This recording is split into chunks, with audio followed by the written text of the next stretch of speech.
What's going on, guys? I'm Mako Weapon, and welcome to my video discussing Sony's PlayStation 5 Reveal Event. It seems like we've all been waiting forever to see the PlayStation 5, but finally we got to see it, and boy, that PlayStation 5 is one sexy piece of hardware. It looks so futuristic, which is actually pretty fitting because Sony's been calling this the future of gaming. I think it was pretty bold to go with a design like this because this is definitely a far cry from Sony's previous consoles. The curves, that sleek white finish that matches the controller, which I also love by the way. Man, I just can't get over how cool this thing looks. Like, I want this right now. Something I almost forgot to mention is that there's two different configurations. One being the regular edition, I guess we'll call it. That one has a disk drive, and then there's the digital edition, which obviously doesn't have a disk drive and is made for going full digital. I think it's so cool that we have the option for either because I know that some people only buy their games digital, but personally I'll be going for the one with the disk drive because I prefer my games physical. We didn't get a price, which I actually expected, but if I had to guess, I'd say that it's going to be around the $500 to $600 price range. Like, I honestly can't see it being any cheaper than $500. I mean, the PS4 Pro is still $400, and actually now that I say that, this console might be $600 minimum. And I'm sure there will be a price difference between the disc version and the digital version of the PS5. I would guess no more than like $50 to $100. Either way, for now, all we can do is guess until we know more. But what is a console without games? Was Sony able to deliver? Well, I think they did more than just deliver. They set expectations and followed through in my opinion, unlike what Microsoft did during their Xbox Series X event. Like, people were worried because for so long we at least knew a little something about the Series X, but almost nothing about the PS5. And then Sony just came out swinging with so many games, a lot of them exclusives, I might add. And honestly, I think this event just put them in the lead. Like, don't get me wrong, I have nothing against the Series X, but when you reveal a console and do an event, you need to sell to me why I need to buy your console. Don't just show me third-party games that I can also get on your competitor's console. I need to see what you and you alone can offer me. And I didn't get that with Microsoft's event. But Sony knocked it out of the park, and they showed gameplay. Alright, so let's talk about the games they announced. I won't talk about every game that was shown because some of them didn't interest me, but here's the ones that I do have an eye on. Spider-Man Miles Morales. I was not expecting another Spider-Man game yet. Like, I figured that we wouldn't get another one until about 2022 at the earliest. And we've learned that this isn't exactly the sequel that we know is coming, but is instead kind of like a side game, which I'm totally fine with. Miles Morales is a cool character, and I know that he has a few different powers than Peter Parker, so I'm interested to see how different they play. Ratchet & Clank Rift Apart is the next game that I'm looking forward to. This game looks gorgeous. The particle effects, the lighting. Like, I know that it's not a realistic looking game, but you can definitely tell that the visuals have been greatly improved from the previous game, which I actually still need to play. It's been in my backlog for over a year now, so I'd better get on that.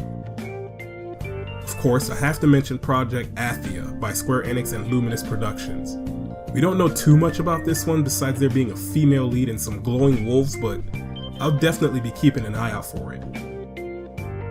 I'm a sucker for sci-fi and I love space games, so Returnal is another one that caught my eye.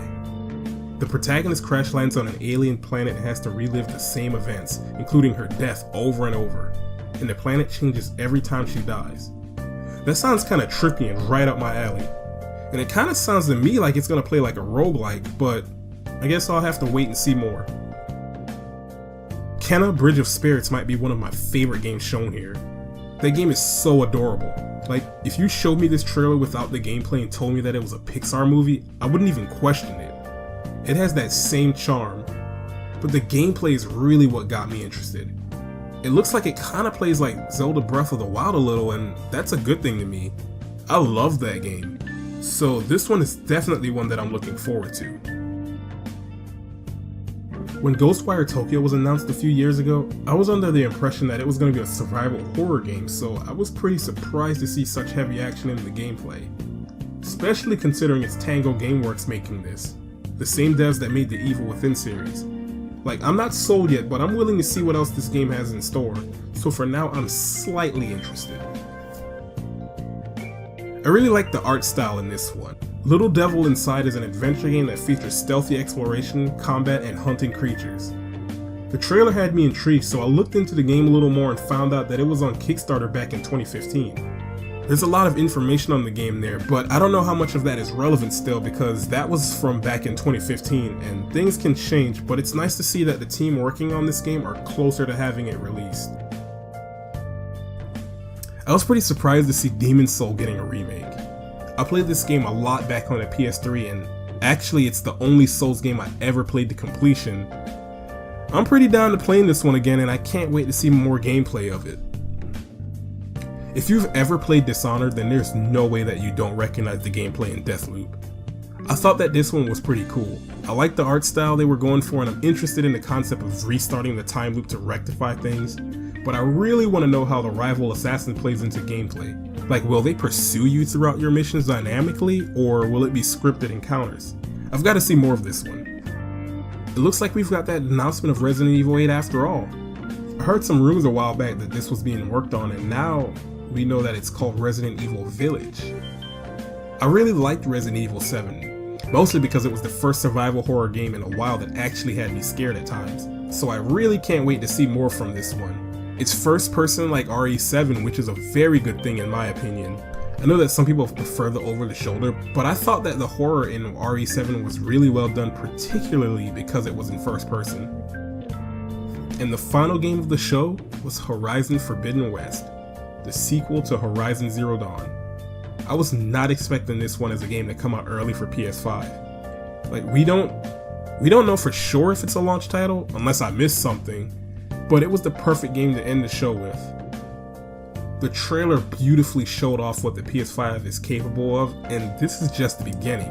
I can't wait to see more of Horizon. Guess I'll be playing through the first one again. I never did get around to playing that DLC, so now's the perfect time to do it.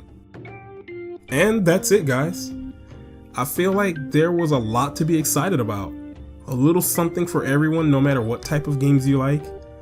I know I was a little tough on Microsoft earlier, but I just want to see more from them.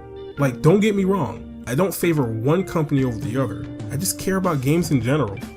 Had it been Microsoft that knocked it out of the park, and Sony that was slacking, I would have been saying the same thing. Do I actually think that Xbox Series X is done for? No.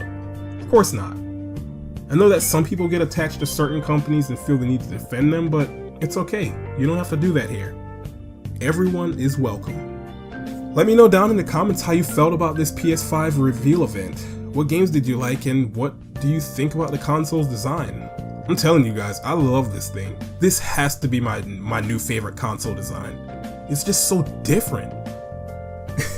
Alright, I'll see you guys in the next video, so until then, take care and be sure to enjoy the rest of your day. Bye guys.